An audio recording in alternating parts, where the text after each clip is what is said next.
Dear Ask the Dog Guy, my mom took home two Cocker Spaniel Poodle crosses, both males, litter mates, at 8 weeks of age. They are currently 12 weeks of age. She is worried about litter mate syndrome as they are bonding with each other and cannot sleep apart. Would taking one of the puppies to live with me for 6 weeks be good or bad for the puppies? Emily in Dallas, Texas. Well, no, I don't think I would take the puppies to live with you for 6 weeks. There's a few reasons here. They're past 12 weeks, and their imprint period is, well, they're at 12 weeks. So, but their very specific imprint period is 3 to 12 weeks, plus or minus a week. So you might have a little wiggle room, but I still don't think this is the best route. This term litter mate syndrome is something I think the amateur dog training world has labeled, and I think it could be a legitimate term, but I don't think they fully understand it. But it applies whether it's litter mates or just two dogs living together. And so I think if you took one of the pups away for 6 weeks, that might separate them and they get used to that. When they go back to your mom's, they still will need reminders as to the structure. Now we want them to have a bond, and we don't want to interfere with it too much as far as like they're fighting and stuff. Well, you let them work stuff out up to a point. And otherwise, they'll be fighting all the time if you keep breaking it up. There are situations where, I think in this case they're both males. So when they're the same gender, you increase the chances there'll be conflict. It's worse when it's female, a pair of females, but not always. And typically, it's not too bad until they both hit like sexual maturity, and then they can kind of get competitive with each other in that there can only be one alpha female in a pack type thing.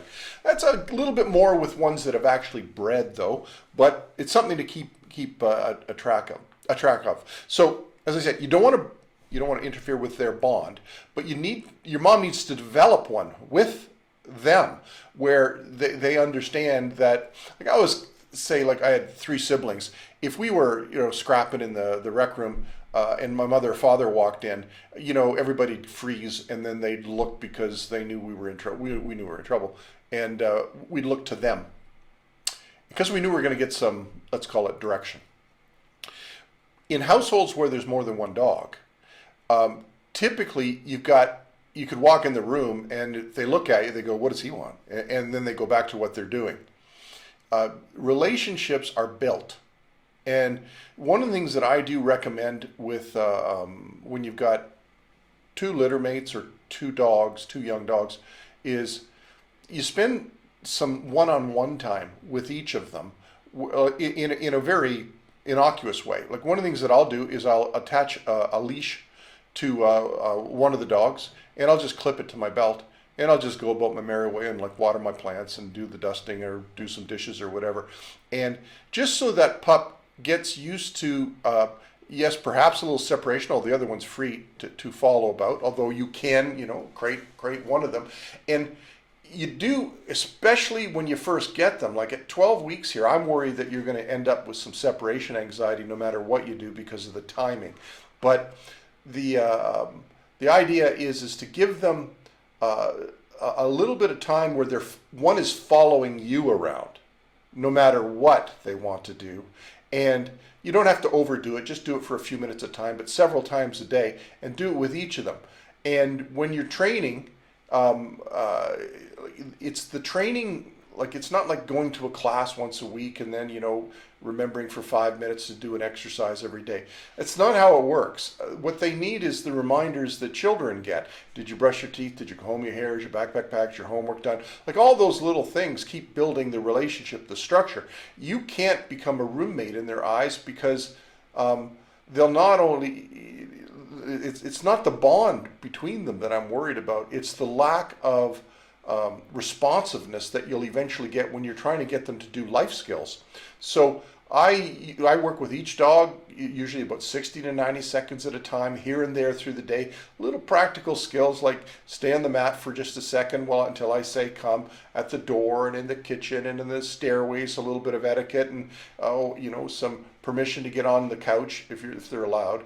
But only if there's permission, and getting in a car and out of car. Like all the little things that are just things you're doing anyway, where they have to take a moment and focus on you and you're not asking them. You're telling them. You're getting their attention. So, like, you need to work with the trainer, I would imagine here, unless you've got a lot of experience with dogs. But I don't think you'd be writing if you had that much experience. So they're already 12 weeks. The imprinting is gone on. Ideally, imprinting would include things like being left alone. Even if you bring one dog home, the breeder should begin this, but they typically don't.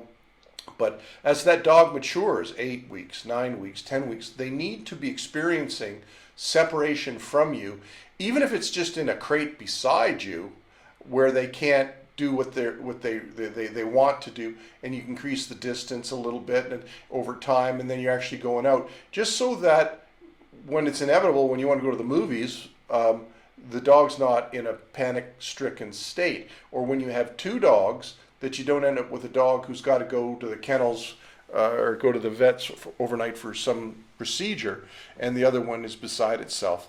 So littermate syndrome, kind of a thing, but it's more of a default if there's not loving authority figure structure in the household.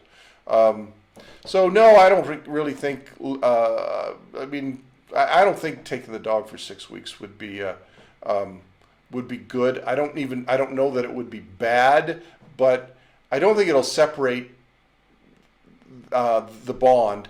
What I think we need to do is build a bond with each dog individually with your mom. So, it's like the kids in the household, we love you all equally, but everybody understands who's the teacher and who's the student. The structure has to be there, or it leads to behavior problems.